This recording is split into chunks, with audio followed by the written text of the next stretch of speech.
Hola, bona tarda a tothom, benvinguts i benvingudes. Agraïm a les Cotxeres de Sants per deixar-nos ocupar el seu espai per fer aquesta conferència i agraïm també la complicitat de la Fundació Claudio Naranjo, de l'editorial La Llave, de la Fundació Xile Espanya, de la Fundació Telefònica i la Fundació La Caixa, que ens han acompanyat en aquest cicle d'Humanistas de América. Cuando nos planteamos el ciclo de Humanistas de América, que era un ciclo de conferencias que proponía escuchar y conocer los referentes en América Latina de personalidades que quisieran cambiar el mundo y tuvieran propuestas de cambio, uno de los nombres que teníamos claros en la lista era el de Claudio Naranjo, así desde el principio. Así que agradecemos muchísimo, muchísimo que se haya hecho posible que esté con nosotros hoy para iluminarnos con su sabiduría. Hoy para Casa América Cataluña es un día grande y espero que para todos los que habéis tenido la suerte de poder entrar también sea una tarde grande.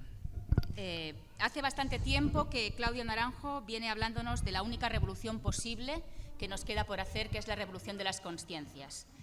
Él escogió para la conferencia de hoy el título La mente patriarcal, raíz del sufrimiento individual y colectivo. Para presentar a Claudio Naranjo y ponerlo un poco más en contexto, hemos invitado a Jordi Mateu, que trabaja en el Centro de Investigación y Asesoramiento de Educación Viva en el ámbito de docencia y asesoramiento y es colaborador de la CHEL, una red de escuelas que trabajan desde la educación activa y vivencial. Yo para presentar a Claudio Naranjo me he permitido el lujo de copiar unas palabras que están en el prólogo del libro que van a presentar este viernes en la Alianza de Poble Nou, Exploraciones psicodélicas para la transformación colectiva de la conciencia, que es la presentación que hace Josep María Fábregas. Dice, filósofo, psiquiatra, maestro de terapeutas, buscador y encontrador de significados profundos de la vida, referente mundial de la Gestalt, integrador de la herencia psicoespiritual de Occidente y Oriente, militante e inspirador de la educación transformadora, maestro de sanación del amor como herramienta de cambio personal, social y transpersonal. Y luego añade 3 puntos suspensivos, que supongo que es la manera de decirnos que podría seguir alargándose la presentación del doctor Claudio Naranjo. Hasta aquí mi presentación institucional. Decirle a Claudio que estamos muy felices, Casa América Cataluña, de contar con su presencia. Estamos muy felices de que haya tanta gente interesada en oír sus palabras y le pediría a Jordi, que me está mirando por la pantalla, que puede ocupar mi sitio si sube aquí y presenta a Claudio.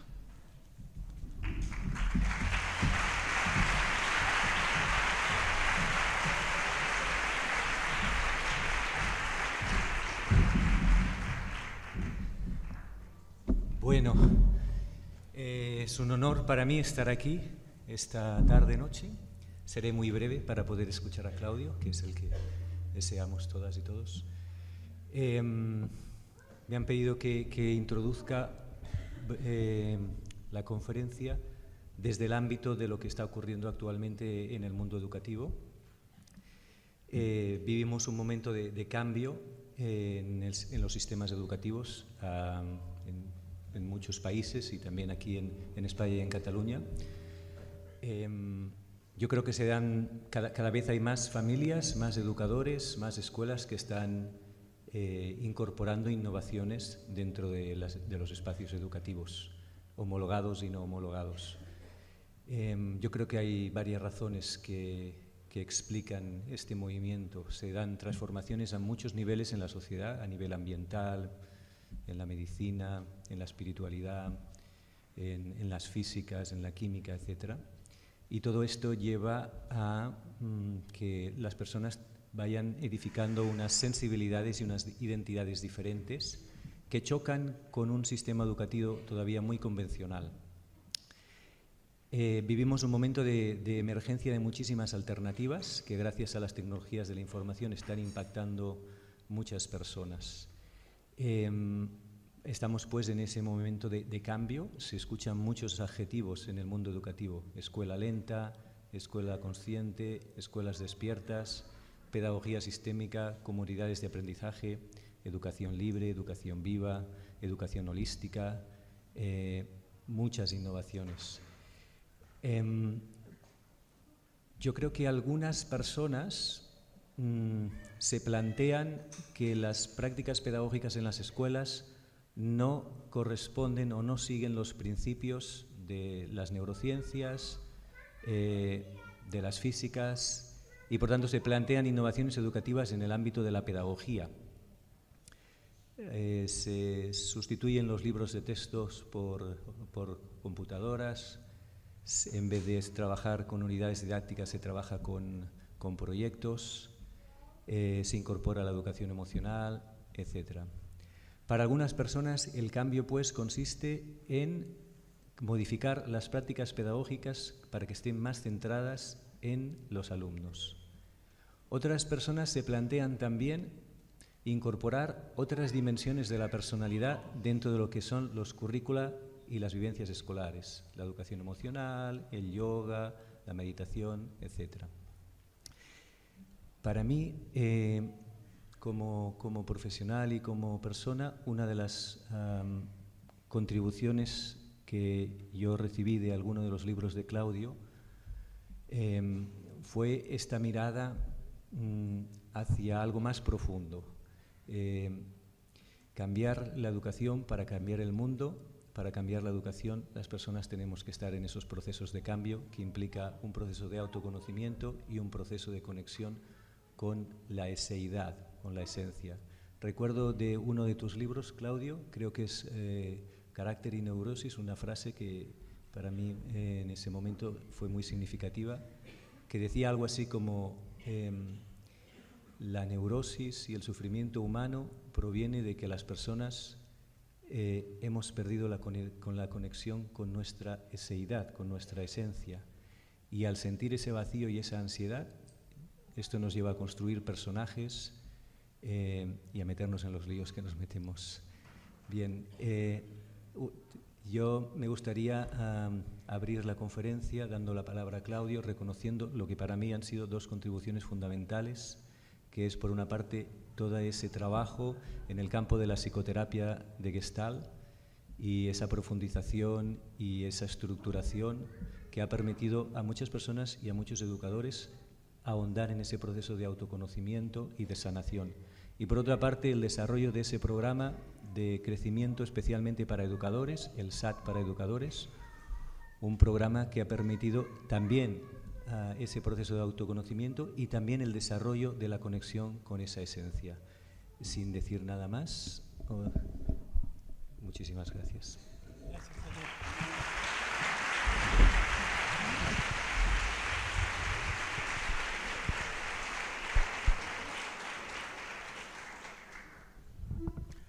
Agradezco las presentaciones, agradezco especialmente la invitación a estar aquí, la invitación de Marta que nos ha hablado y a quien no conocía hasta llegar a este edificio. Y gracias por venir a las muchas personas que están aquí. Me preocupa que no todo el mundo pudo entrar, pero me dicen que va a estar esto en streaming, accesible por streaming. Espero que lo sepan los que no puedan entrar. Respondí a la invitación con el tema que ya se ha anunciado. No recordaba que le había puesto un subtítulo. Pensaba yo que solo había anunciado la mente patriarcal y me estaba pareciendo un título torpe porque de aquí a que llegue a explicar lo que entiendo por la mente patriarcal se va a pasar la mitad de la conferencia. Entonces hubiera preferido yo ponerle de título El mal ignorado de los males del alma y del mundo, para que fuera un enigma más bien, con suspenso. Pero está bien que ya comience con esa tesis fuerte. Pretendo haber comprendido y trataré de convencer a quien me escuche acerca de la verdadera causa de lo que llamamos el mal, que está tan demonizado, y sentimos que es una unidad, que no es mil cosas distintas. Por eso sé que lo hemos demonizado y personificado en el Señor de las Tinieblas o como quiera que se llame, Satanás, Belcebú, hay algo como que es un algo sistémico, yo creo, pero que funciona como si fuera una conciencia personal, que se defiende muy bien de automantenerse, tal como en la tradicional representación mítica de la luz en pugna con las tinieblas. Funciona así la cosa. Si personificamos el bien, si personificamos a Dios, sirve también personificar el mal. Es una forma de hablar, digamos. Pero no basta con esa forma de hablar. Queremos entender las cosas más exactamente.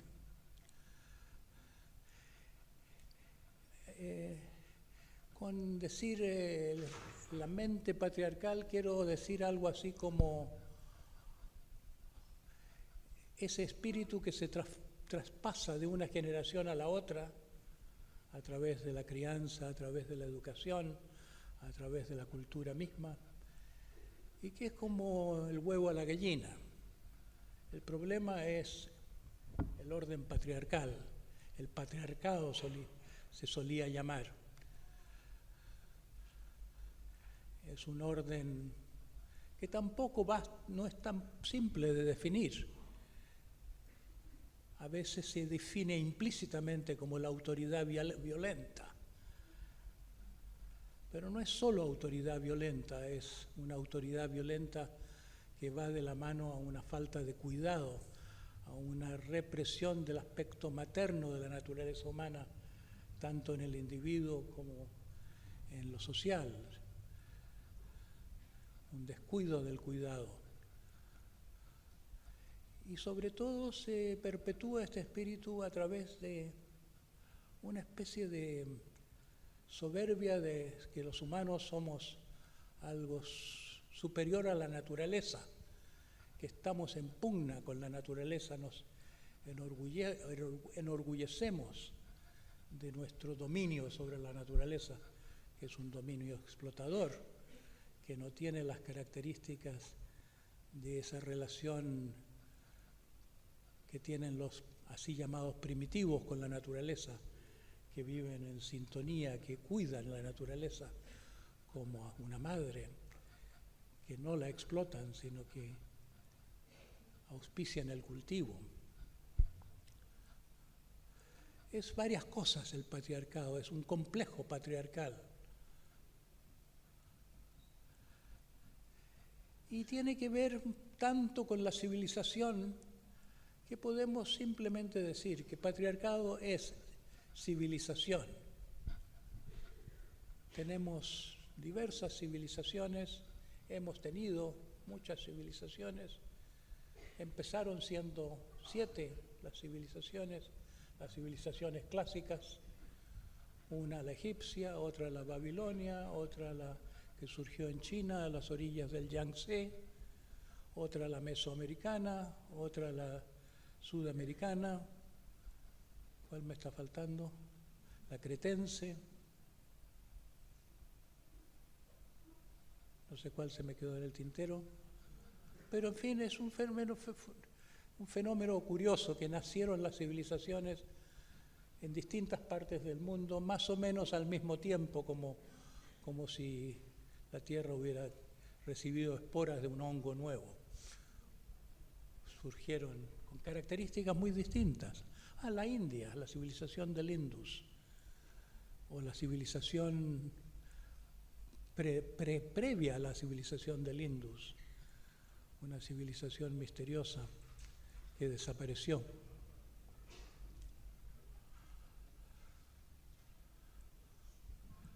Surgieron las civilizaciones con un carácter común, a pesar de las diferencias estilísticas que se reconocen los estilos artísticos tan diferentes, que también reflejan estilos de vida, modalidades de ser diferentes, pero una cosa tienen en común las civilizaciones y es el dominio patriarcal, el dominio del padre, no solo en la cultura, sino que en la familia. La base del mundo patriarcal es la familia patriarcal. Y la familia patriarcal es una familia en que no es simplemente cosa que el hombre domine, sino que el hombre implícitamente ha esclavizado a través de la historia a la mujer. A través de la mayor parte de la historia, antes del feminismo, la mujer tenía una subordinación de tal grado que no se puede decir que haya tenido la libertad de expresar valores propios, de llegar a conocer valores alternativos a los de su cultura. Fue colonizada la mujer, la mente de la mujer. Naturalmente, el hecho de que el mundo ha sido regido por hombres a través de la historia es el resultado de que se le amordazó a la mujer ya antes en la esfera doméstica, a través de gran parte de la historia. Pero hay dos órdenes de represión en la familia: el hombre sobre la mujer y el hombre sobre los hijos, o los adultos sobre los hijos. Y me parece importante esta distinción porque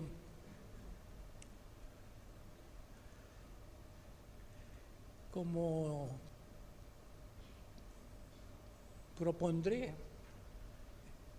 en algún momento, pero ya en principio ahora, es como si lleváramos una familia dentro de nosotros. Llevamos una parte de la mente que es como el padre, se parece mucho al intelecto el padre, el intelecto manda sobre el resto, como en la famosa metáfora de Gurdjieff, que el intelecto es como el cochero de un vehículo, el que sabe a dónde llegar, el que sabe cómo saltarse un obstáculo para ir por otra vía. El intelecto naturalmente le corresponde mandar porque tiene visión, pero los caballos del que llevan el carro tienen una vida emocional, sin ellos no hay movimiento. La vida emocional, y la vida emocional tiene que ver con una parte de nuestro cerebro, el mundo afectivo, que a su vez está muy ligada a nuestra herencia de mamíferos. El pensamiento racional es nuestra parte propiamente humana, pero está insertada en un legado mamífero, y los mamíferos son los que maman y los que tienen mamá, los que tienen la facultad de ver en el otro un otro sí mismo, de tratar a la madre trata a la cría no como extraña. El amor cristiano es en realidad un amor mamífero. Hemos perdido los humanos tanto el amor cristiano, que lo buscamos más en el cielo que en nuestros antecesores primitivos. Pero yo simpatizo mucho con una pegatina que alguna vez vi que decía: Dios mío, déjame ser una persona como la que imagina mi perro, como la que imagina que soy mi perro. Los animales han sido vistos por los humanos como criaturas insensibles hasta hace poco, en forma parecida como los antropólogos creían que los bárbaros eran muy bárbaros. Ahora están empezando a darse cuenta que los bárbaros son menos bárbaros que nosotros. Son casi franciscanos los bárbaros al lado de nosotros. Nosotros somos los verdaderos bárbaros. Esa es mi teoría de la civilización. Hoy día hay muchos datos para reforzarla, para argumentar que la civilización fue una respuesta patológica, grupal, social, sistémica, a una situación traumática, a un trauma histórico, a un trauma que consistió, ahora se sabe, durante mucho tiempo no se supo, ahora se ha comprobado que correspondió al calentamiento de la Tierra que tuvo lugar no mucho tiempo después del establecimiento del Neolítico. Surgió esta maravilla de la época neolítica, la revolución neolítica se dice, la revolución agrícola en el mundo, cuando la Tierra todavía era casi una bola de hielo, excepto la zona ecuatorial, especialmente una zona que iba desde el Sahara hasta el Cáucaso, a través del Medio Oriente. Esa zona fértil fue la que albergó a las primeras comunidades que se aprendieron a alimentarse a sí mismas. Todos los indicios fue que el centro de la vida, el aglutinante de la vida colectiva, cuando nos hicimos sedentarios por primera vez, fue la mujer. La mujer es la que sabe hacer vínculos. Los hombres tendían al nomadismo. Y ahora sabemos incluso que hubo rebeldes que no quisieron hacerse sedentarios. Hubo una cultura simultánea del Neolítico y los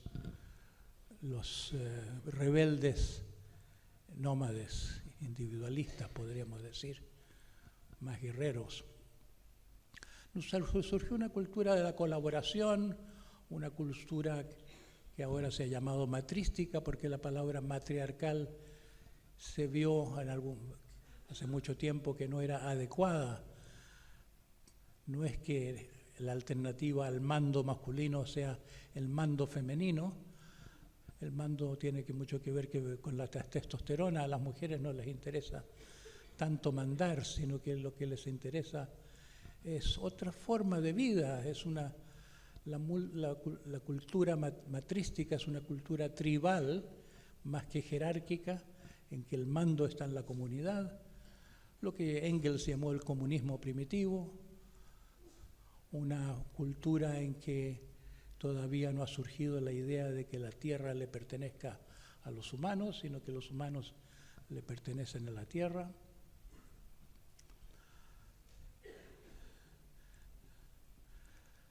Y esta cultura depredadora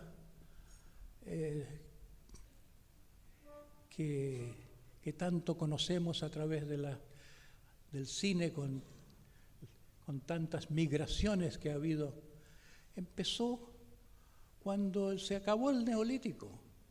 Esa es una parte de la historia que no se contaba cuando nosotros íbamos al colegio. ¿Qué pasó después del Neolítico? Que se empezó a calentar la tierra a tal punto que no alcanzaba ya la tierra para sustentar la población que se había alcanzado. Tuvieron que buscar a las personas nuevas tierras, migrar, y no había otras tierras fértiles. Era limitada la tierra fértil. Tuvieron que volverse depredadores en la escasez.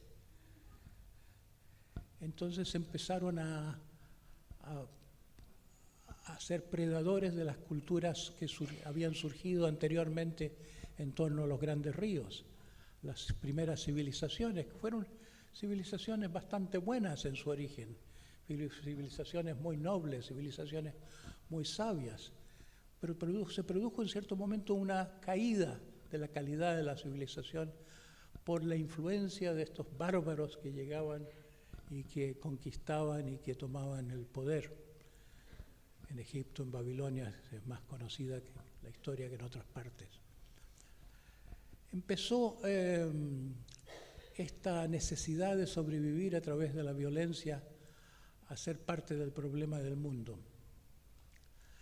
Y decimos que, nos gusta decir que el problema son los bárbaros, pero que nosotros los civilizados somos personas muy bien intencionadas y muy bien orientadas, que tenemos grandes valores.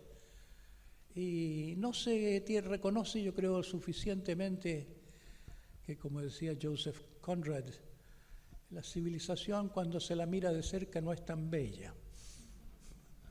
La civilización está hecha a costa de ríos de sangre, es una civilización eminentemente de militar, de conquista, de posesión, y nos olvidamos de algo que tal vez supimos alguna vez. Las tradiciones esotéricas hablan de la caída progresiva del hombre a través de las generaciones, pero la ciencia había tomado muy en serio la idea de que la civilización es un paso adelante en la historia, se descubre la escritura, se empiezan a entender las órbitas de los astros, se descubren los planetas, se inventa el calendario. Estos avances que podríamos decir que pertenecen al intelecto instrumental, al intelecto racional al servicio de la técnica, potencialmente lo que ha cambiado el mundo hacia la técnica. Todo esto siempre se vio como un gran progreso y una gran esperanza, hasta que los últimos decenios nos dicen que el mundo va de peor en peor. Y se busca la crisis en causas como el dinero y el capitalismo, y con toda razón, pero yo digo que la razón básica es una mentalidad que viene de mucho más lejos, una mentalidad explotadora, pero no solo explotadora, sino que canalla.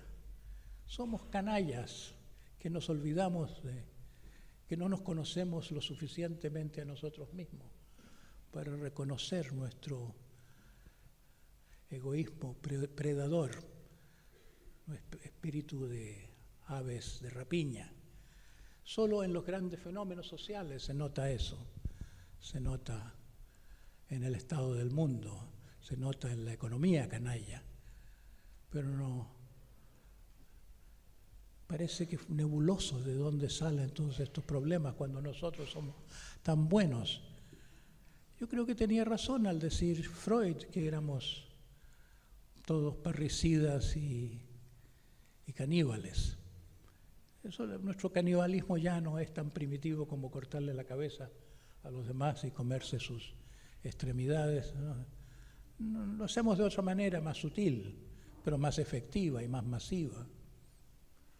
Bueno, no voy a entrar en eso tanto, pero esto como una manera de explicar el patriarcado, que es algo que surgió de un poco como en la analogía darwiniana de la supervivencia del más fuerte, aunque tenía mucha razón el Kropotkin, el cierto modo rival de Darwin, al decir que la evolución humana ha dependido tanto de la cooperación como de la competencia, sobre todo en tiempos anteriores de la civilización.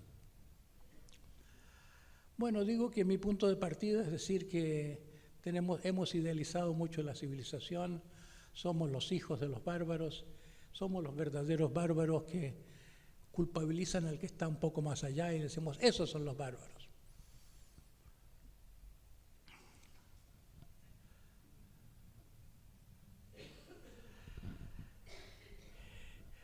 Eso como introducción, antes de entrar a hilar más fino y pasar de la idea de patriarcado a la idea de lo que llamo como mente patriarcal. Pero quiero hacerlo en forma un poco más personalizada. Yo creo que cuando uno habla en abstracciones se puede poner aburrida la cosa, y cuando hay un elemento biográfico resulta más interesante. Yo di una conferencia hace pocos días sobre música en el Palau de la Música. Me pregunto cuántos aquí estuvieron allí. Pocos. Me voy a permitir repetir una anécdota que conté el otro día, porque a pesar de que hablaba de música, le expliqué que mi comprensión de cómo la música funciona como vehículo de significados y no como solo un arte de producir sonidos bellos, como el arte resulta una comunicación del corazón al corazón, por así decirlo, o una comunicación más perfecta que lo que han permitido las palabras y la poesía y los escritos de los místicos incluso. La música es una transmisión de experiencias espirituales u otras experiencias profundas que no tiene comparación en su eficiencia. Y decía que mi sentido de la profundidad de la música la heredé de una persona que fue para mí, llegó a ser para mí después de que hubo muerto. Ahí lo reconocí que había sido un padre espiritual.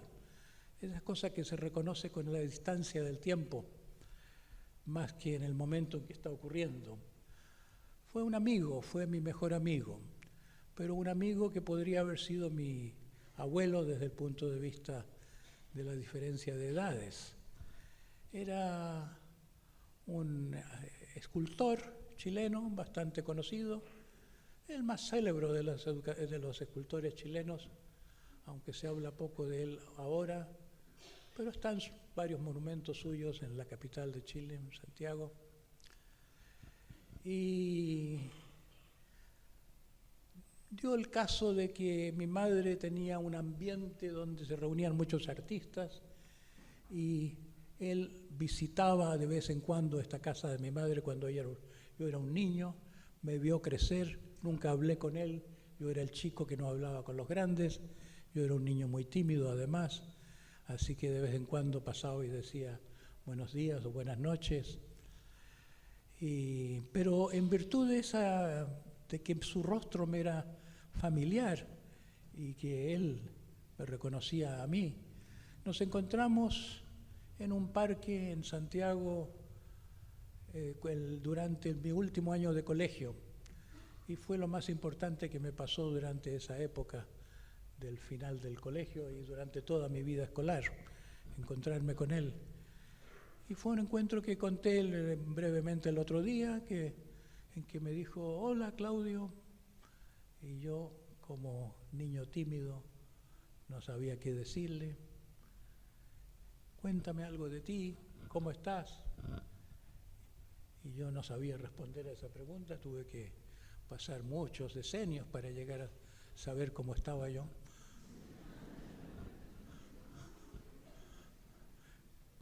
Bien, sabía muy poco decir, que breves sílabas en esa época de mi vida. Me dijo, cuéntame algo, ¿cómo está tu madre? Anda por Europa. Justamente porque mi madre estaba en Europa, yo me sentí más libre y terminó este encuentro en que lo invité a mi casa. Me sentí libre yo como muchacho de 15, 16 años de invitarlo a mi casa, donde él había estado alguna vez, invitado por mi madre, y le toqué una sonata que había compuesto para clavecín y viola, porque mi profesora de piano era la clavecinista de la Orquesta Sinfónica y era casada con el mejor tocador de viola del país, así que era un homenaje a ellos. Sirvió que yo fuera un músico aficionado o un músico en potencia, tal vez. Nunca supe si había hecho bien en refugiarme en la medicina para mi sustento futuro, en vez de osar dedicarme a la música, que era mi llamado. Dudé de mi talento, pero en fin, sirvió mi música para atraer la amistad de este hombre tanto mayor que yo, que tenía unas facciones un poco einsteinianas, un pelo grande, desordenado, con una tonsura natural. Ya seguramente por aquel entonces era pelo blanco, bellas facciones, muy nobles de facciones. Me insta a que le cuente algo y yo no sé qué hablarle, y le terminé hablando de un artículo que había escrito para la revista del colegio, porque me pareció lo más interesante para mí, para llenar ese vacío, esa pregunta, dime algo de ti. Y le conté que había escrito algo sobre que venía un nuevo renacimiento, que no como el renacimiento italiano en torno al arte, sino que un renacimiento en torno a la psicología, y que esto va a ser universal y que va a cambiar el mundo. Fue un poco como una intuición juvenil de la nueva era, en los años 50 debe haber sido esto. cuando yo estaba en el colegio. Y él meneó la cabeza pensativamente, pero un poco más bien como en forma tristona. Y le digo, ¿no te parece esto correcto? Y por respuesta me dice, yo creo que el mundo está muy loco. Yo creo que si no hay un cambio fundamental, la especie humana se puede llegar a autodestruir. Esto no se hablaba en esa época, esto era los años 50. Nunca había oído yo algo semejante. Y sentí que este hombre sabía. Era una experiencia que no había tenido hasta entonces, saber que alguien sabía, por medios que no podía argumentar. Tal vez eso que Gurdjieff llama tener un centro magnético, que uno detecta influencias que vienen de otro ámbito. Y me hice un seguidor suyo sin tener conciencia de esa palabra seguidor. Yo decía que lo ordeñaba, y le hacía preguntas, quería saber sus respuestas. Pero cuando leí el banquete de Platón y me encontré con que Apolodoro, el personaje allí, explica cómo observa a Sócrates en todo, hasta cómo se ata las sandalias, yo pensé, esto es lo que me está pasando a mí. Yo lo observo en todo, queriendo entender su mente, sintiendo que su mente no es la del pensamiento racional que yo puedo compartir, sino que tiene otras dimensiones.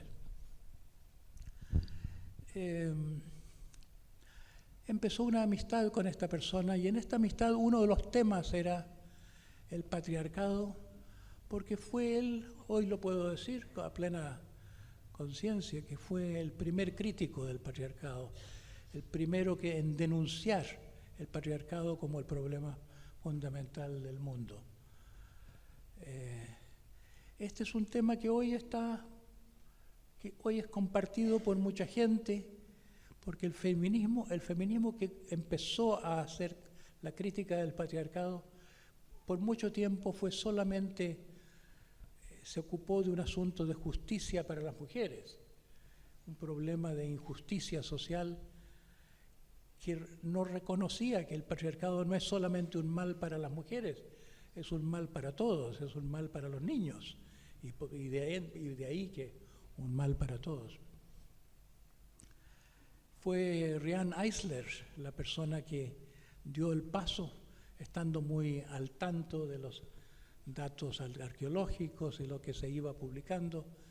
Llegó un momento en que hizo la formulación, lanzó al mundo esta idea de el patriarcado como el mal de todos, el patriarcado como un mal fundamental en el mundo.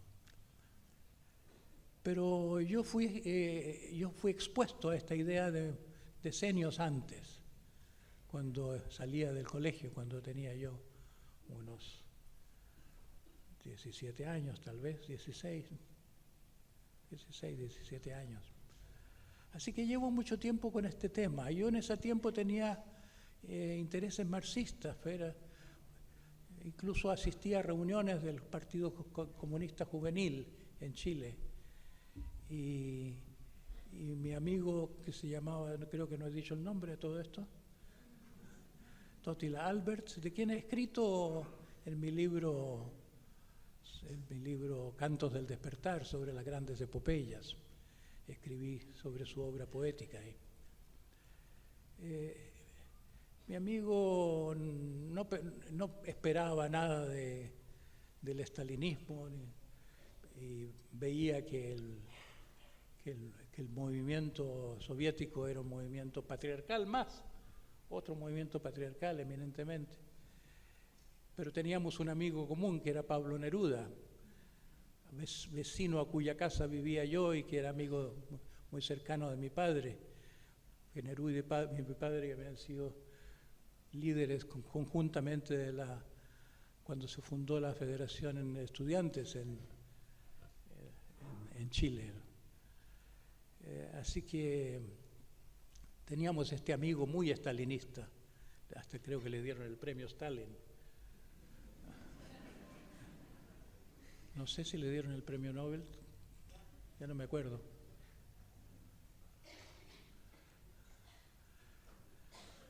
Y Totila y él tuvieron una amistad también. Hay una cabeza de Pablo Neruda esculpida por él, pero ya se fueron separando por esta visión divergente. Lo que llamaba el patriarcado no era lo mismo que la sociedad burguesa. El problema no era la lucha de clases, era otra cosa.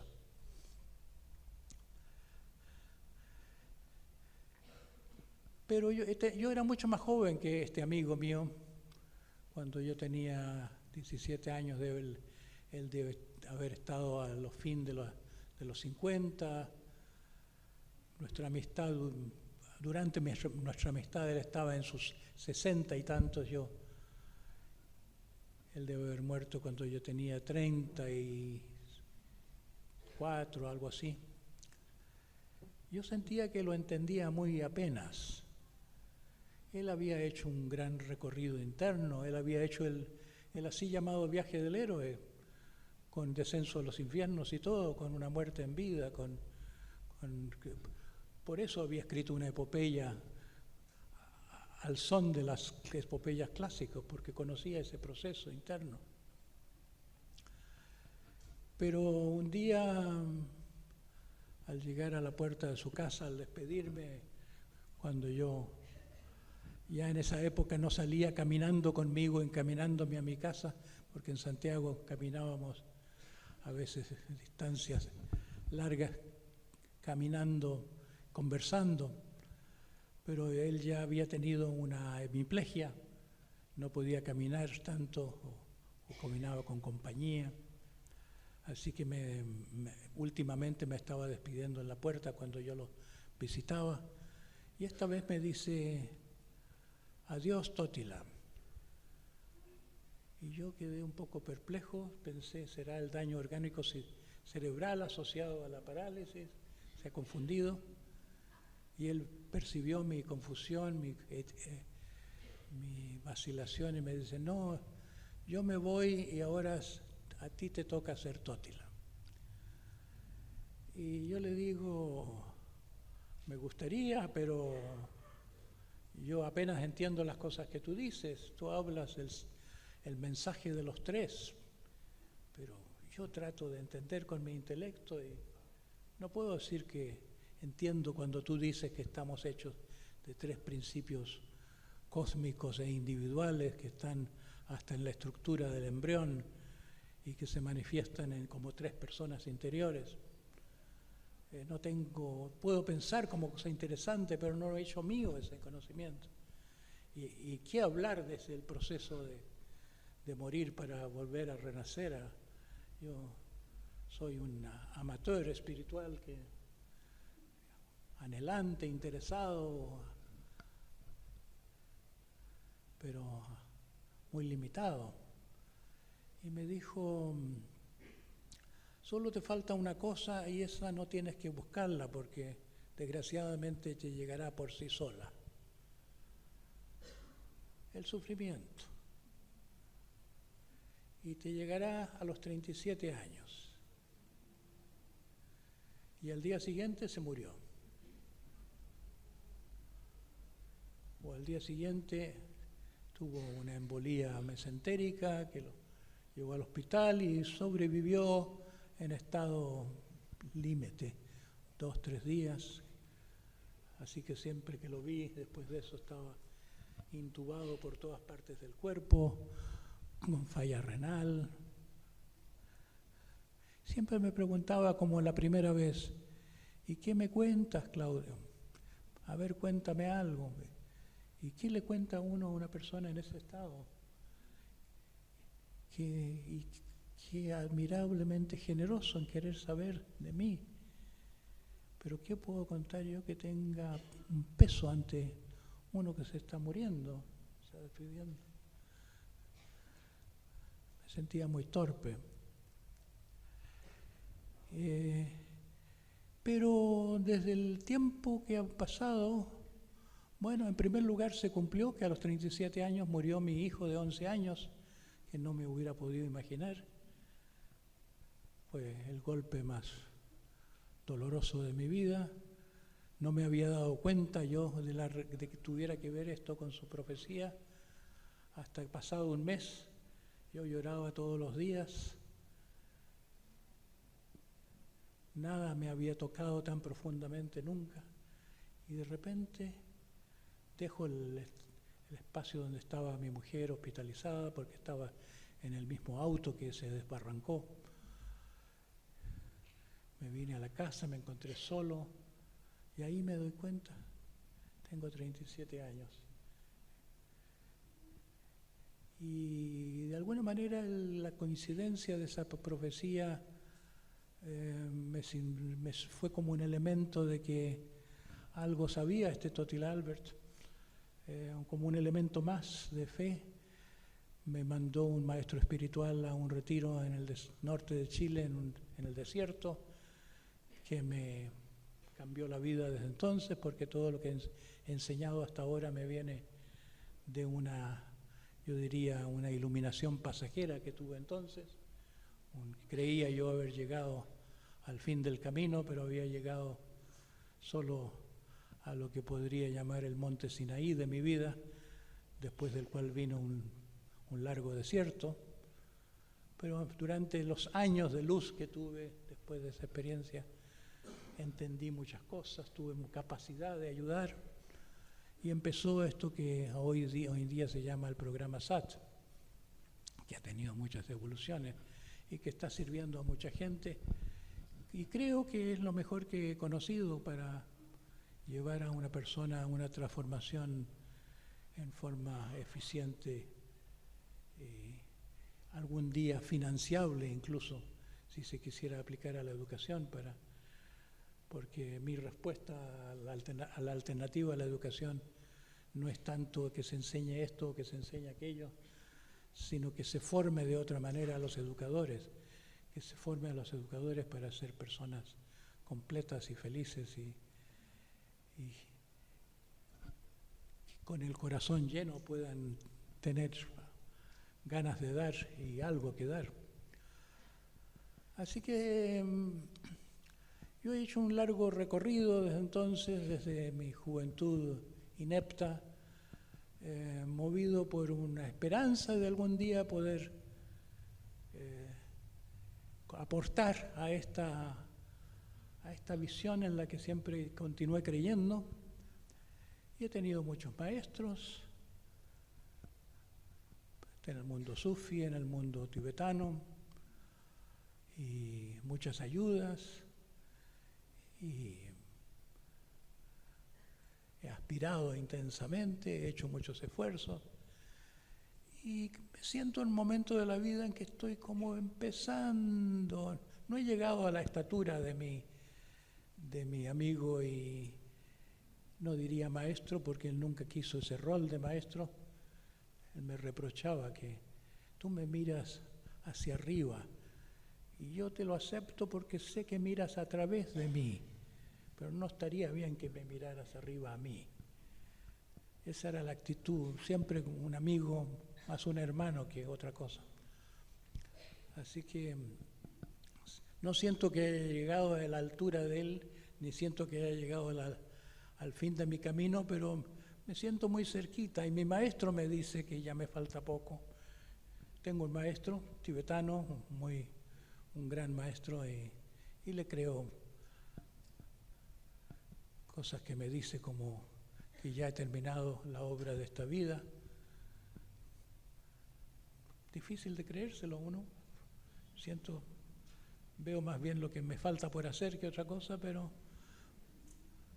me gusta pensar que tal vez pueda ser así, que ya he sembrado tanto, que ya he puesto tanto mis ideas y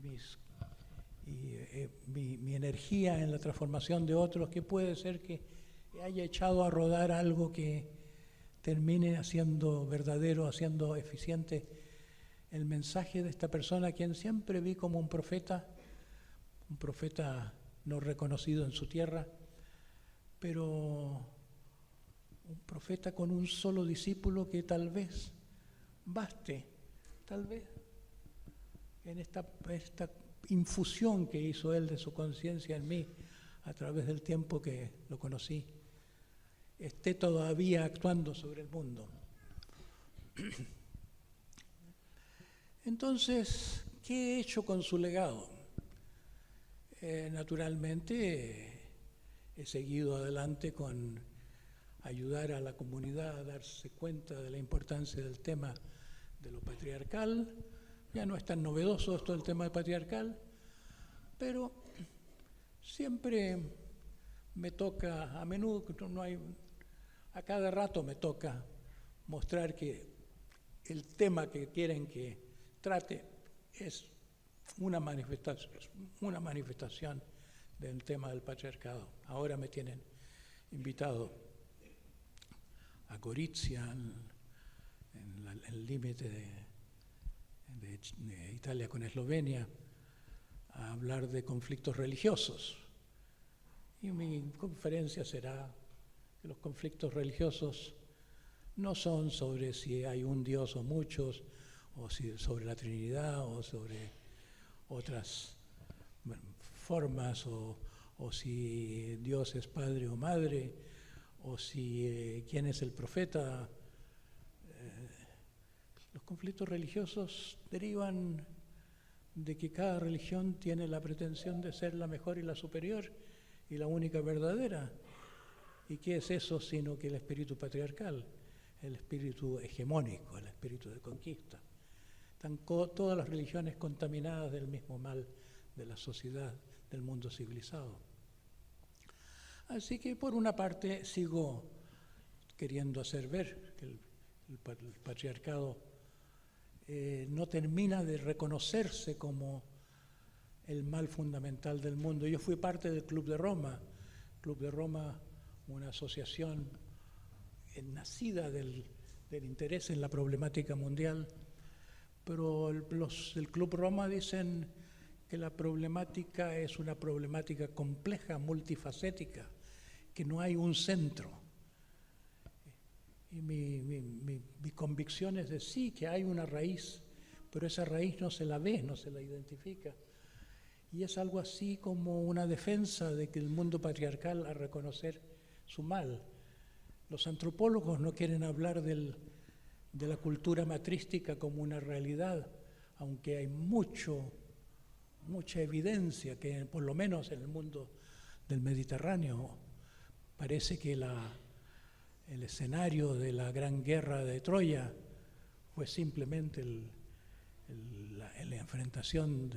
enfrentamiento de la cultura micénica o aquea patriarcal con la cultura matrística, no solo de esa zona, sino que toda la cultura del Danubio.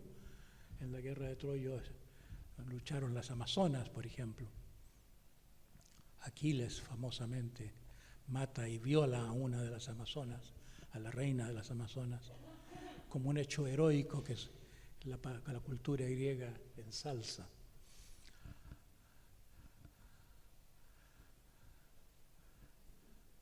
Aquí estoy perdiendo la onda. A ver.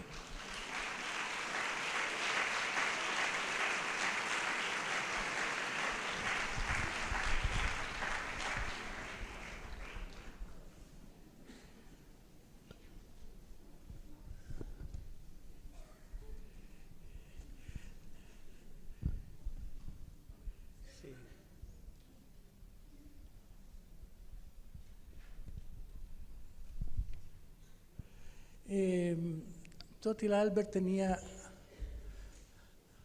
una visión de la sociedad sana, de lo que sería la alternativa al mundo patriarcal, diferente de lo que se está proponiendo a través de nuestros tiempos.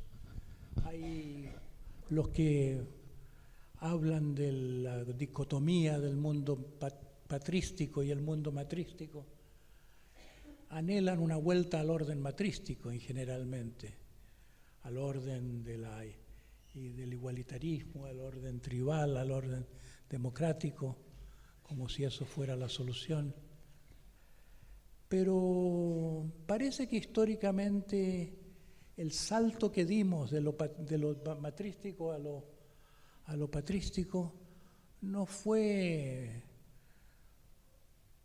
puramente exceso de testosterona de los machos. Parece que tenía sus problemas la democracia completa. Muchos lo han visto al pensar en la sociedad contemporánea. ¿Tenemos una democracia hoy? Obviamente no, es una democracia más manipulada lo que tenemos, no una en que se cree que hay una fe en el desarrollo colectivo de las decisiones, de la toma de decisiones. Hay como una implícita desconfianza de que la vuelta a lo tribal, la vuelta a lo comunitario, sería algo así como una tiranía de la mediocridad. Hay como un sentir de que hay personas sabias, que el principio del gobierno, el principio del liderazgo es válido. Vuelta más atrás, también hubo un más atrás. Antes que el neolítico había un orden anárquico. Había 3 órdenes en la historia. Primero, lo más actual, el gobierno jerárquico, antes el gobierno tribal y antes el autogobierno de cada individuo. Y es una visión muy noble esa que la tuvo el pueblo judío en sus orígenes, la idea de que que solo Dios es rey, no debe haber reyes en la tierra, que con la entrega de cada individuo a la voluntad de Dios se tendría una sociedad armónica. En el orden de las abejas funciona muy bien, cada abeja funciona muy bien según su instinto, pero nosotros tenemos un sistema nervioso dañado por una plaga universal que nos viene de los traumas antiguos del hambre. Nos hemos vuelto demasiado codiciosos, demasiado rapaces para que pueda funcionar esa espontaneidad anárquica en forma sana.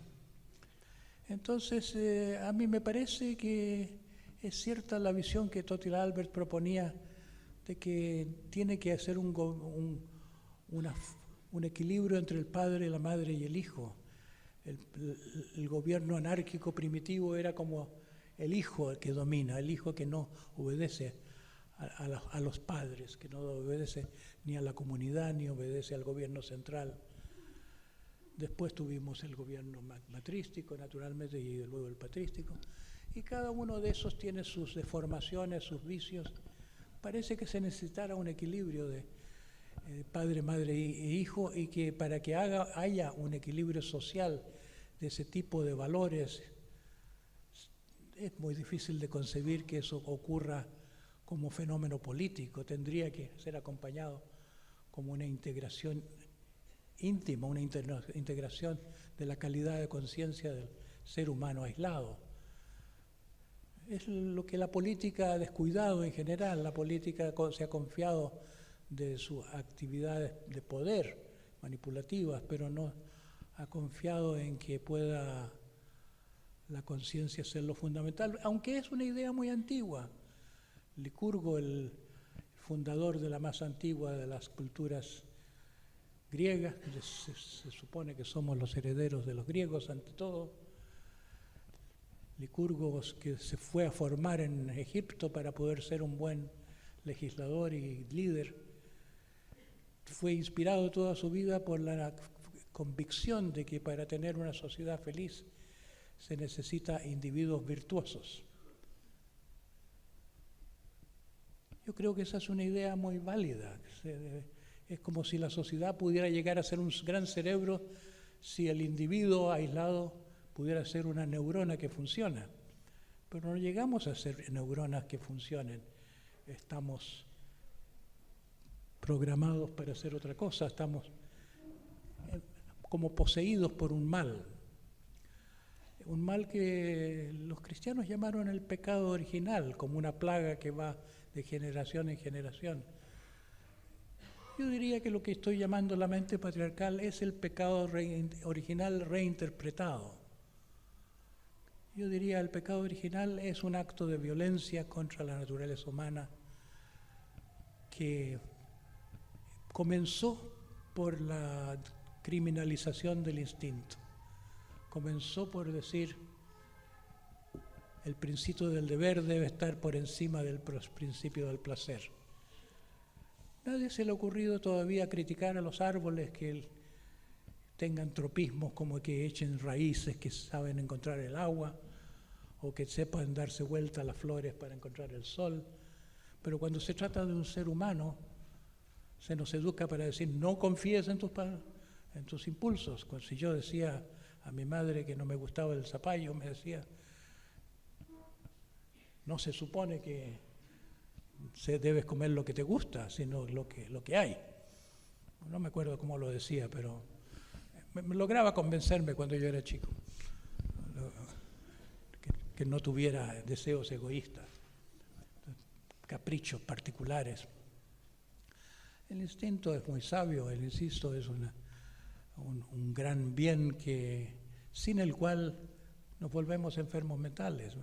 Todos los males emocionales tienen como asiento principal la traición al amor a nosotros mismos. La gente no sabe la gente predica el precepto cristiano, ama al prójimo como a ti mismo, y cree que se ama a sí misma. Pero es cierto que esa gente se ama a sí misma. Y cuando uno ejerce la psicoterapia se da cuenta que la gente se tiraniza a sí misma, que la gente se desprecia a sí mismo, la gente se culpa mucho a sí misma, la gente no es muy amiga de sí misma. La gente tiene ideales de amor cristiano que no son un equilibrio de amar al prójimo como a uno mismo, sino que amar al prójimo con olvido de sí mismo, con un altruismo que es una resignación idealizada, una obediencia a una mente que lo exige todo. Entonces no se puede progresar en el amor a uno mismo sin autoconocimiento. Y si quisiéramos tener una educación que sirve para el amor, tendríamos que hacer una educación apoyada en el autoconocimiento. Como Sócrates ya lo decía hace mucho tiempo, pero nosotros preferimos hacerle monumentos a Sócrates dentro de nuestras mentes en vez de hacer lo que él recomendaba. Así que he tratado de desarrollar esta idea del trasveser nuestro, la idea de una sociedad feliz basada en la armonía interior de los tres principios. Y al hacerlo veo que esto que ahora se llama los tres cerebros, este hecho tan citado que tenemos un cerebro, un neocórtex propiamente humano, un cerebro medio mamífero, relacional, amoroso, y tenemos un cerebro instintivo o cerebro primitivo, que también es un cerebro que se puede llamar reptiliano.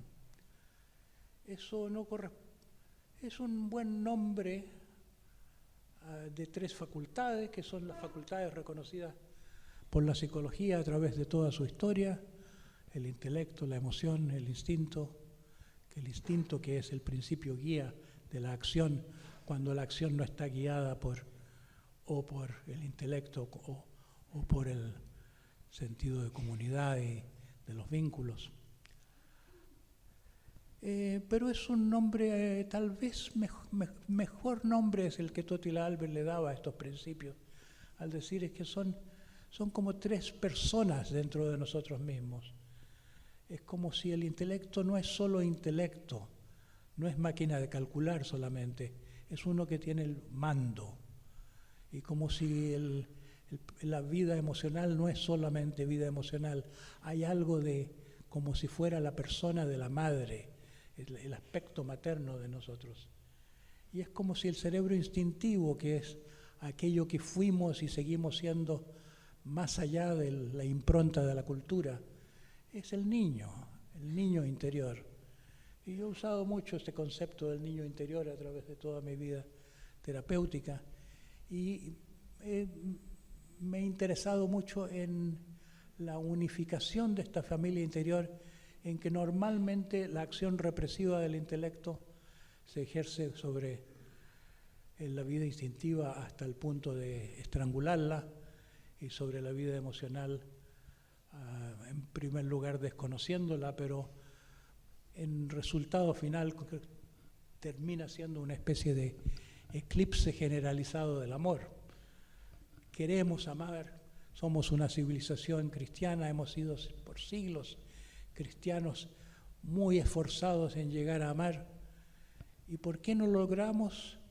Porque el amor al prójimo surge del amor a sí mismo. Necesita el fundamento. Quien se está bien con sí mismo ya ama al prójimo. Hay que estar bien con uno mismo. Quien no se empieza tratándose bien a sí mismo, ¿cómo va a tratar bien al otro? Es como en esas fuentes en que una fuente rebalsa sobre la otra. Así que yo creo que la recuperación, el deshacer la represión de lo instintivo, así como el deshacer el subdesarrollo del amor, no solo son bienes que interesan a las personas para llegar a ser personas completas, sino que especialmente a la provincia de la educación, para que la educación produzca algún día seres completos y seres felices, porque no creo que se pueda conseguir la sensación de integridad, el yo soy, en un estado fragmentado, si nuestros cerebros no están comunicados entre sí. ¿Quién es el que va a decir yo soy? Está muy de moda hoy el paradigma holístico, pero yo creo que conviene apuntar que hablar del todo cuando se trata de la mente es un holismo trinitario, no es un holismo de trifacético. Aunque el patriarcado se ha aliado mucho con el pensamiento racional, hoy en día el patriarcado opta por la ciencia ante la posibilidad de la mente intuitiva, de una forma sospechosa.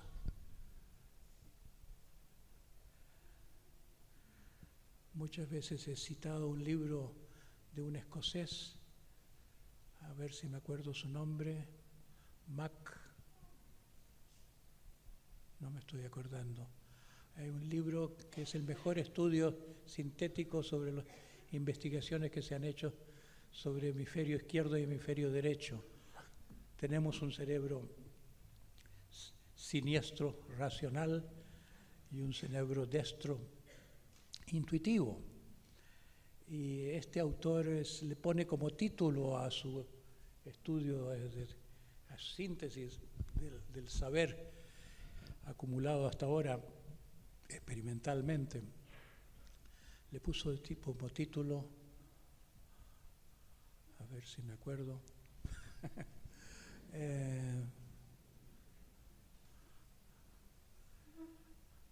no me he acordado todavía, pero sabré explicarlo de otra manera.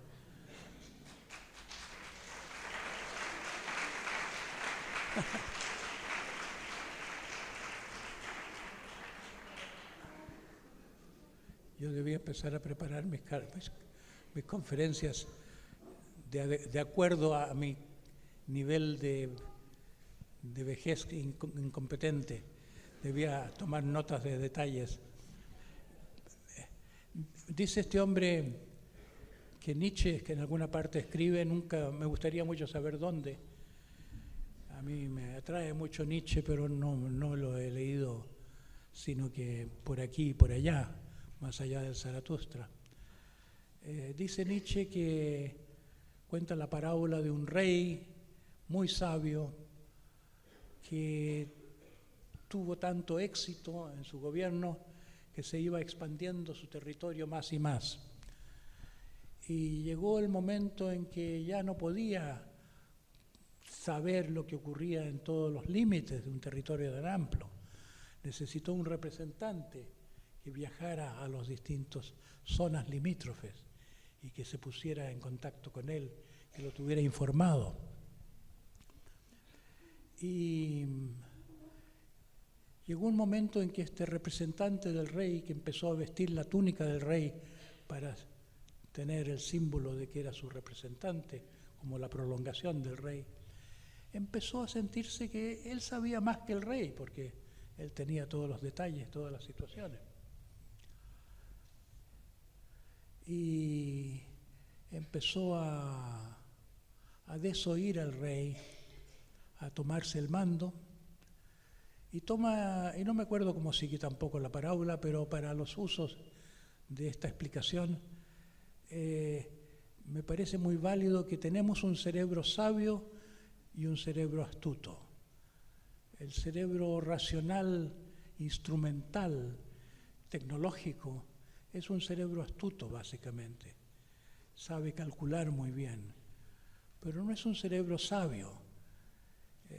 Hay un libro que fue muy interesante en la época, seguramente se encuentra en iTunes, creo que es la conferencia de la autora, que era una profesora de anatomía cerebral, que tuvo un ictus, que tuvo un accidente vascular cerebral, y le pareció una experiencia muy gozosa,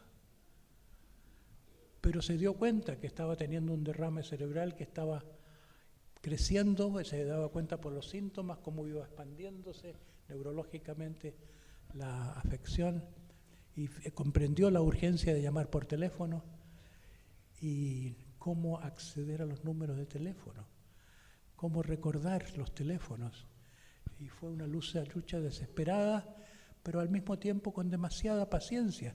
No se apuraba demasiado porque él estaba fundamentalmente bien, con un bienestar que no era corriente. Es como que es nuestro medio cerebro donde está el lenguaje, donde está nuestro ego, donde están nuestros problemas. El cerebro sabio está siempre bien. El cerebro sabio tiene otra perspectiva de las cosas. Es como si lo supiéramos todo, pero no sabemos que sabemos todo. No tenemos ese acceso. Ese acceso es la intuición, ese acceso lo tenemos. Hay personas que lo desarrollan, que sienten que tienen un guía interior. Hay artistas que desarrollan una relación con la musa, con la fuente de inspiración, artistas inspirados. Hay personas intuitivas que tienen más eso que otras. Pero en general, la educación que recibimos es una educación a la manera del iluminismo de la Revolución Francesa. La diosa de la razón ha prevalecido desde entonces. No en la historia de la filosofía, donde vino el romanticismo y el existencialismo y el estructuralismo y tantas otras cosas. La filosofía postmoderna. No se detuvo el pensamiento en la apoteosis de la razón, pero sí las burocracias. El mundo funciona de acuerdo a esos valores. Así que la ciencia dice que ciertas cosas son subjetivas y patrañas, y tenemos hoy en día una gran guerra entre el mundo religioso y el mundo secular. Ha habido muchas revoluciones en el mundo. Ha habido la Revolución Francesa.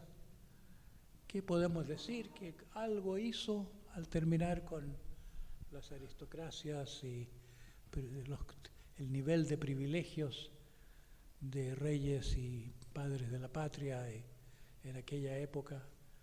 Pero fue una revolución que, como bien sabemos, terminó en el terror y en la guillotina. Fue como una revolución en cierto modo frustrada. Parecía revolución en el sentido de algo que da una vuelta y vuelve a la misma cosa, con un grado de diferencia. Una revolución espiral podría ser. La Revolución Rusa también, una revolución tan bien inspirada, pero que se transformó primero en una ideología ciega, dogmática, y luego se transformó en un poder patriarcal enorme. Son revoluciones hechas por el patriarcado contra sí mismo. Es como si se quisiera poner el hijo en lugar del padre, pero dentro de una mente tal que llega a ser un padre igual al que había antes, del mismo espíritu.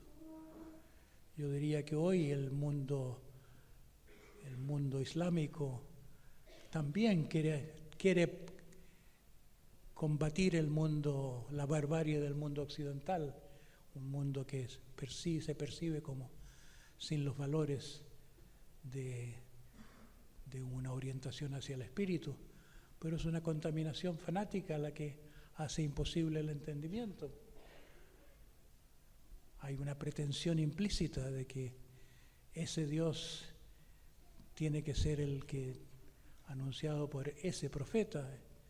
No es una actitud investigativa, abierta, es el otro patriarcado contra el patriarcado, es otro poder patriarcal. Yo no creo que se pueda combatir o vencer o triunfar sobre el poder patriarcal. Yo creo que solo se podrá curar, sanar el poder patriarcal. Y la salud que necesitamos para salir del poder patriarcal es la salud que nos transforme de seres fantasmales que somos, que solo piensan, que solo se educan de acuerdo a un sistema de enseñanza, pero que no se desarrollan como seres integrales. Tenemos que recuperar el mundo emocional, tenemos que recuperar la capacidad de amar, tenemos que recuperar los valores, tenemos que recuperar el instinto, tenemos que recuperar la intuición, tenemos que recuperar partes de nuestro cerebro que están ahogadas por un sistema represivo que es algo así como un tirano que vive en nuestro cerebro izquierdo, que le dice que no a todo lo que está más allá de su territorio insular. Así que revolución la habrá si es que vamos a sobrevivir, pero la revolución verdadera tiene que ser basada en la evolución, en el desbloquear un impulso de crecimiento que está en nosotros, que está en nuestra esencia, pero que está bloqueado por el sistema. Y yo no creo que haya recurso más válido, más posible de pensar que el cambio de la educación, porque la educación se supone que no es enseñanza. Es un gran fraude pensar que la educación es para que la gente sepa pasar pruebas y conseguir un ticket para el trabajo. La educación es para el desarrollo, para el crecimiento de lo que somos, para que llegamos a ser la plenitud de lo que somos. Así que yo me lo paso hablando de estas cosas cuando tengo la oportunidad de tener un auditorio para que estas cosas lleguen algún día a interesar a los políticos. Pasó mucho tiempo antes que los políticos se interesaran en la ecología. No es que hayan logrado cambiar la inercia de la destrucción ecológica del mundo, pero ya es algo. Yo creo que los políticos debían entender que si lo que requiere el mundo para erradicar ese mal que yo lo diría que es la gran bestia, lo que los cristianos apocalípticos llamaban la gran bestia. El espíritu de Roma, decían en los cristianos, pero es lo mismo que en los judíos el espíritu de Egipto o el espíritu de Babilonia, el espíritu del imperio, el espíritu de las grandes, el espíritu urbano, el espíritu que surgió con lo que llamamos civilización. Yo creo que ese es el mal del mundo y que si queremos cambiarlo, tendremos que cambiarlo a través de la conciencia, y es la educación desde donde se inocula a la conciencia vieja.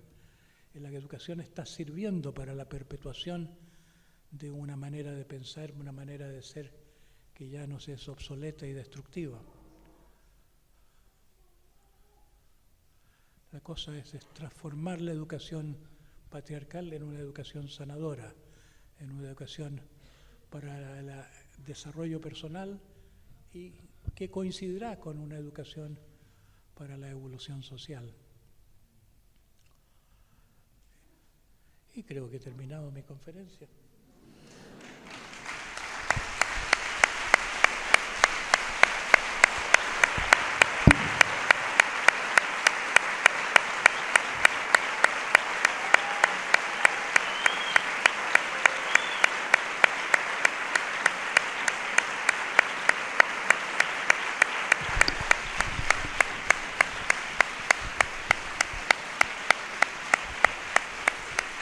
Muchas gracias.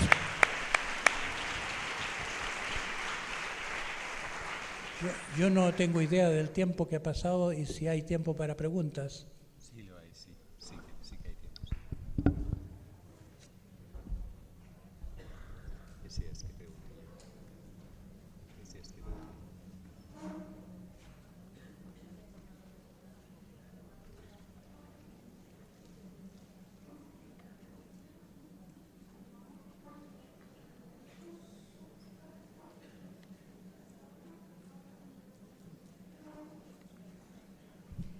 Buenas noches, gracias Claudio. Más que preguntar, solo comentar, la mujer que había tenido el embolio es una charla en la web de TED Talks y dura unos 10 minutos y es absolutamente fascinante. Ya está, solo esto. ¿Cómo se la identifica? Creo que el libro que escribió se llama... ¿Cómo se llama?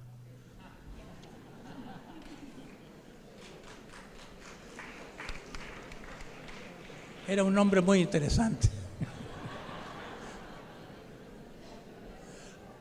Creo que la palabra shock estaba en él. Stroke. The stroke of... En castellano Insight. es un ataque de lucidez, el libro aquí, en Eso, español. Un sí. ataque de lucidez. Ajá. Stroke of Insight, creo que era. Yo me olvidé también de traer un cartoon muy elocuente de Steve Katz, se llama Man, y lo recomiendo mucho porque acabo de saber que está en iTunes también. ¿Está? YouTube, sí. Representa un cartoon que representa un hombre que avanza con la camiseta que dice Man, hombre, sugerente del espíritu masculino y no solo del género humano. Avanza y se encuentra un bicho a su paso, un insecto, inmediatamente lo aplasta con el pie.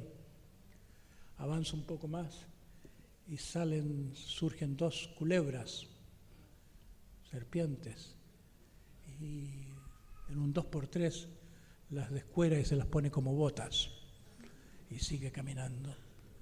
Después se encuentra con un pollo, una gallina,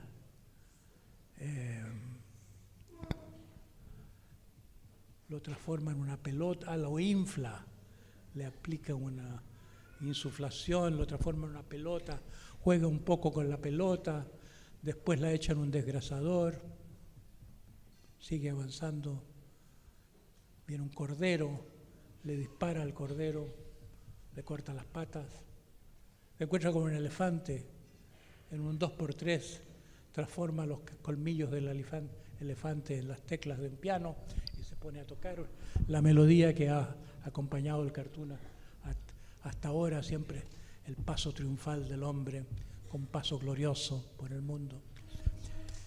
Poco a poco se va intensificando la destrucción, llega un momento en que se ven vacas transportadas en poleas como de fábrica, a distintos niveles, alimentos que son envasados, se llena de edificios el terreno, como en una ciudad muy industrial, y se acumula mucha basura, y se ve una gran montaña de basura hecha de televisores viejos y otros residuos electrónicos sobre todo.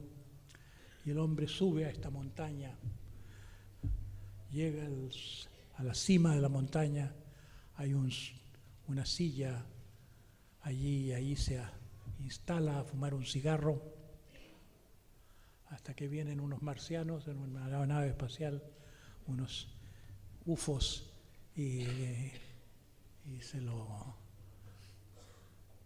le dan una paliza, lo pisotean, lo transforman en una especie de emblema de que ahí estuvo y se van.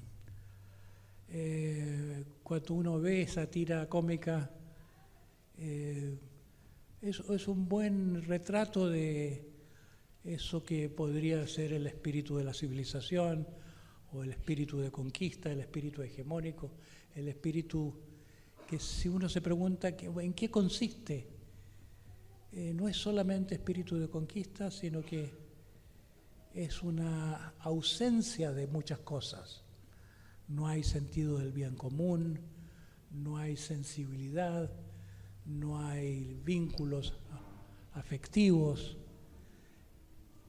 Entonces es mucho como en un cuento sufí llamado Los isleños, con que empieza un libro de Idris Shah sobre los sufís, en que dice que en un tiempo antiguo un líder supo que iba a haber un gran cataclismo y mandó a la gente a una isla mientras tanto. Y allí, como las manos de un trabajador que ya se encallecen y no tiene la sensibilidad original, las personas en esta isla fueron encalleciendo, fueron embruteciéndose, y era demasiado doloroso recordar su condición original, una condición que era de una satisfacción incomparable, incomprensible para los que estamos aquí en este mundo. Entonces el cuento sigue elaborando la idea de que estamos en esa isla, fuimos traídos a esta isla, pero algún día tenemos que aprender a nadar o a construir barcos para emprender el viaje a la otra orilla. Pero hay mucha gente que no cree que haya una otra orilla, dice que son patrañas, que son charlatanes que dicen que hay barcos, o son barcos metafóricos que no funcionarán nunca. Y a mí me impresionó mucho esta historia, esta descripción de la condición humana, porque es como el relato del Génesis, la caída del hombre, pero el énfasis está en la condición de isleño, la condición de uno que vive en una isla. Me parece muy buena metáfora de la situación real, neuropsicológica. Vivimos en una partecita de nuestro sistema nervioso y de nuestra mente, una partecita que tiene que ver con el pensar, pero pensar es como un mundo casi fantasmal, cuando no hay imaginación, cuando no hay intuición, cuando no hay sentir, cuando no hay para qué ni por qué. Es como que evolucionar es recuperar territorios enajenados, territorios que la cultura mantiene sin desarrollo. Bueno, estoy comiéndome el espacio de las preguntas.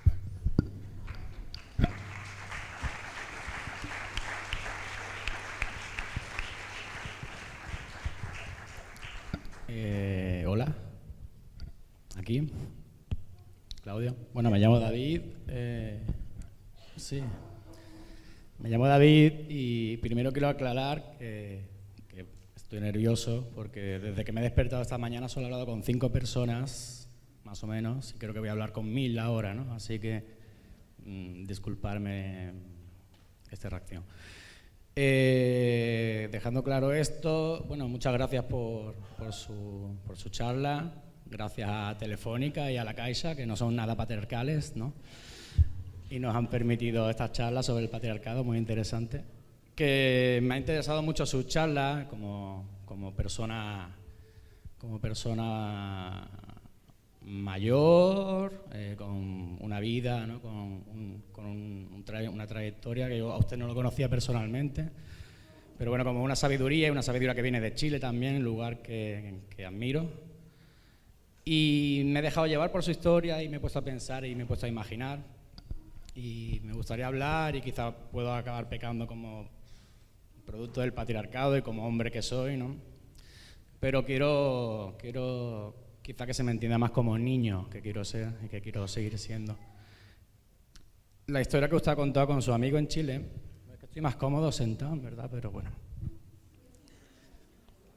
¿Cómo? Sintetizar, voy a sintetizar, pero no es una pregunta, es una historia más, al final estamos contando relatos.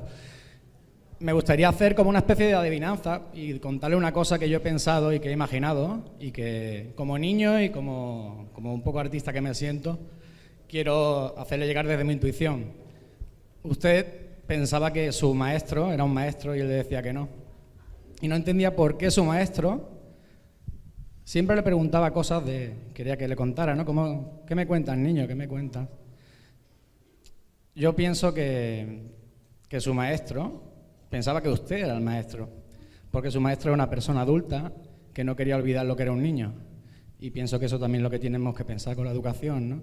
Ha hablado de que está el padre, la madre, el matriarcado, el patriarcado, y está el niño, que sería lo anarquista, sería nuestra mente reptiliana, pero que en el fondo esa es la mente que lo sabe todo.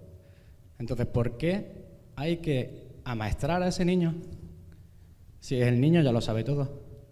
Y quizá su maestro justo buscaba eso en usted, recordarle eso. Solo quería aportar esta cosa que yo mismo me he inventado y nada, muchas gracias por escucharme.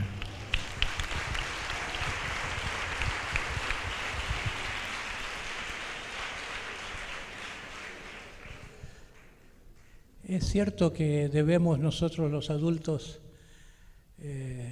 tratar de enseñar menos a los niños y aprender más de ellos, pero no olvidemos que los niños son criaturas hechas para el aprendizaje. Al decir esto pienso en la fundadora de la Escuela Pestalozzi del Ecuador, Rebecca Wild, que le hacía firmar a los padres que le traían niños para el colegio una declaración de que comprendían de antemano que no se les iba a enseñar nada. ¿Cómo? No, aprenderán mucho, pero no les vamos a enseñar nada. La idea era crear ambientes de aprendizaje, situaciones de aprendizaje, acompañar los procesos de aprendizaje, pero cambiar esta idea de que hay que meterle en la cabeza a otro lo que el otro no está pidiendo, lo que el otro no está buscando, porque es parte de un sistema de conocimiento, de un repertorio de cosas que se supone que debería saber, y así se los distrae con ese saber de tantas otras cosas como conocerse a sí mismo y entender la vida.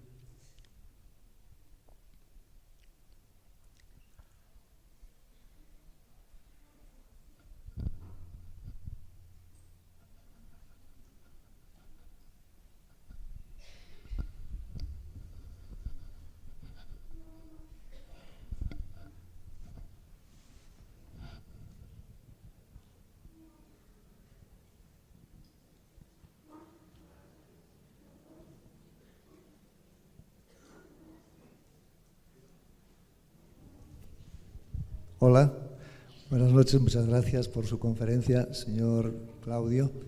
Una pequeña reflexión. Habla usted del patrismo y del matrismo. ¿Dónde cree que hay más patrismo y matrismo? ¿En el padre o en la madre? Y otra pequeña reflexión, ¿el amor es exclusivo del patrismo, del matrismo? ¿No estamos en una dialéctica dualista en que quizás no encontremos la solución a lo largo del camino? Por otra parte, otra reflexión sobre los emigrantes que vienen con la barca, sí que cogen la barca para llegar a la otra orilla, como Creonte. Cuando llegan a Europa se encuentran con el dragón y que son hombres que van en la barca puestos en parejas, hombre y mujer, para que lleguen a ser recogidos por las lanchas salvavidas. Ayer dieron un reportaje sobre este problema muy interesante. Nada más. Gracias. No sé si he entendido todo, pero en primer lugar, con respecto a si el patrismo es más presente en los padres que en las madres, claramente hay familias en que es la madre la que manda o la madre la dominante. Pero yo personalmente tuve una madre mucho más autoritaria que mi padre. Tuve un padre muy indulgente, pero es como si detrás de toda autoridad familiar hubiera una autoridad social que es de naturaleza masculina.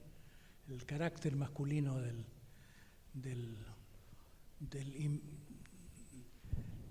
mando, aunque sea transmitido por mujeres, está ahí. Y yo creo que eso tiene que ver por qué tantos mitos de la liberación del alma, la liberación de la princesa que está prisionera, que un ogro la tiene, o un dragón la custodia, o un monstruo la mantiene. Siempre el héroe se define por el que triunfa sobre ese monstruo, que es masculino. Es como el espíritu de la civilización que encarna en nuestros, no solo en el sistema social, sino que en el sistema psíquico. En cuanto al amor, si el amor es más masculino o más femenino, recuerdo haber visto un cartoon no sé, creo que el del mismo de ¿cómo se llama? La famosa niñita argentina, la Mafalda, en que está un niño viendo la televisión, una de esas películas de Pam Pam, y la niña viendo una película de Beso Beso. Hay esas dos categorías antropológicas en el cine, el beso beso y el pum pum. Tiene mucho que ver con el género masculino y femenino. Le gusta más la violencia al niño, más los lazos afectivos a las niñas, pero eso es estadístico, no es fundamental. Así que puede ser injusto decir que lo materno, que solo lo materno es el espíritu más amoroso, pero tienen una ventaja las mujeres. La experiencia de la maternidad es un entrenamiento considerable en el cuidado. Yo creo que se ha cultivado más la tradición maternal, amorosa del cuidado entre las mujeres, aunque hay hombres que lo hacen muy bien. No se debe confundir, yo creo, el asunto lo matrístico o patrístico con el asunto del género, aunque haya una relación natural, una tendencia natural. El amor es universal, pero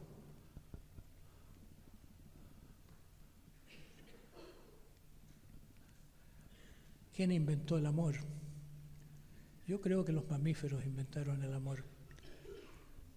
Yo creo que el fenómeno de la maternidad está íntimamente unido es un imperativo biológico de que el cuidado de la cría tiene que estar basado en este acto empático en que el otro es un tú, no es un simple otro, no es una cosa. La famosa relación yo-tú de Buber, que pensaba Buber que va a salvar al mundo, es una relación que ya en los mamíferos está presente. No es puramente humana, por más que los humanos puedan llegar a profundizarla hasta niveles místicos. Bueno, sí, es lo que me sale en respuesta a eso, pero tal vez se nos está haciendo demasiado tarde ya. Sí, ya me indican también desde la organización que vayamos cerrando. Por lo tanto, muchísimas gracias a vosotras y vosotros por estar aquí y muchísimas gracias, Claudio, por estar con nosotros.